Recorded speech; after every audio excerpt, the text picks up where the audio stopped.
Hello les amis, je vous retrouve pour une nouvelle vidéo sur le football international et les qualifications pour l'Euro 2024 et je vais vous présenter le match Suisse contre Kosovo. C'est un match qui a lieu ce samedi 18 novembre 2023 20h45 pour le compte de la 9e journée du groupe I.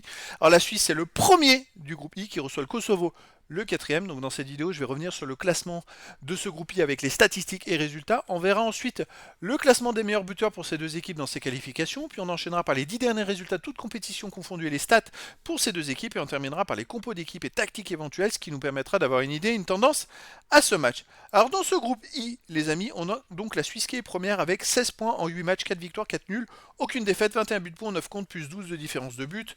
Le Kosovo de son côté est quatrième avec 10 points en 8 matchs, 2 victoires, 4 nuls, 2 défaites, 9 buts marqués, 8 buts encaissés, plus 1 différence de but. On rappelle que ce sont les deux premiers du groupe qui se qualifient directement pour l'Euro 2024. Les autres pourront éventuellement se qualifier en passant par des barrages.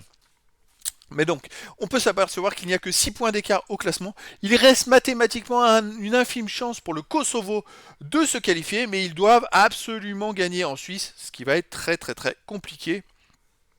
Après, au match aller au Kosovo, il y a eu 2 buts partout contre la Suisse. Donc après, tout est possible sur du foot, hein. Au niveau des buteurs pour la Suisse, on a Zeki Amdouni qui est 5e meilleur marqueur de ses qualifs avec 6 buts en 7 matchs. Pour le Kosovo, on a Muriqi et Rachika avec 3 buts. Après, pour la Suisse, Stéphane, 3 buts. Et puis, on a plein de joueurs des deux équipes à 2 buts et 1 but.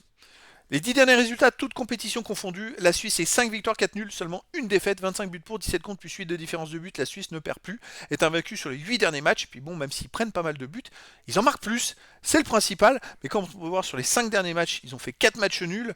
Et à chaque fois en prenant des buts. Donc voilà, c'est une équipe qui est capable d'en marquer beaucoup, qui peut en prendre, mais finalement, bon, c'est pas, je dirais, de l'imprévisibilité, mais plutôt que c'est peut-être un peu de l'irrégularité, on va dire. Parce que c'est dommage de marquer 2 ou 3 buts par match et puis de ne pas gagner. En fait, c'est plus dans ce sens-là. Le Kosovo, de son côté, sur les 10 derniers matchs joués, c'est 2 victoires, 6 nuls, 2 défaites. Ça ne perd pas beaucoup non plus. 12 buts pour, 11 contre, plus 1 de différence de but. Les 2 victoires, c'est sur les 2 derniers matchs d'ailleurs. Donc c'est bien parti pour la confiance. En plus, ils n'ont pas pris de but. Les 2 défaites, c'était juste avant. Mais sinon, après, ils restent sur des matchs nuls. On peut voir que c'est une équipe qui est très accrocheuse. Donc attention à la Suisse, c'est pas gagné. Au niveau des compos et tactiques, pour la Suisse, ça serait du 4-3-3 et gardien Sommer. Et pour les joueurs de champ, Akanji, Elvedi, Zessiger, Rodriguez, Freuler, Xhaka, Zakaria, Shaqiri, Vargas et Amdouni. Et pour le Kosovo, ça serait du 4-4-2 avec gardien Muric. Et pour les joueurs de champ, Delova, Aliti, Ajrizi, Adergjonaj, Lochage, Ziba, Vuslija, Vojvoda, Rachika et Ramani. Donc voilà les amis, il y a un intérêt énorme pour cette rencontre. Si la Suisse fait un match nul, c'est pas dit qu'elles sont encore qualifiées pour la suite. Parce que derrière, si l'Israël revenait, elle pourrait passer devant, la Roumanie aussi. Donc la Suisse pour se qualifier n'a pas le choix. Il faut gagner contre le Kosovo. Et le Kosovo, si le Kosovo veut espérer encore dans cette compétition, et ben le Kosovo doit gagner en Suisse. Alors ça va être un match vraiment vraiment énormissime. Donc les amis, je vous donne rendez-vous ce samedi 18 novembre 2023 à 20h45 pour le match de la 9e journée du groupe I pour les qualifications pour l'Euro 2024. La Suisse, première du groupe I, reçoit le Kosovo, le quatrième. Voilà les amis, je vous dis à très bientôt pour une nouvelle vidéo.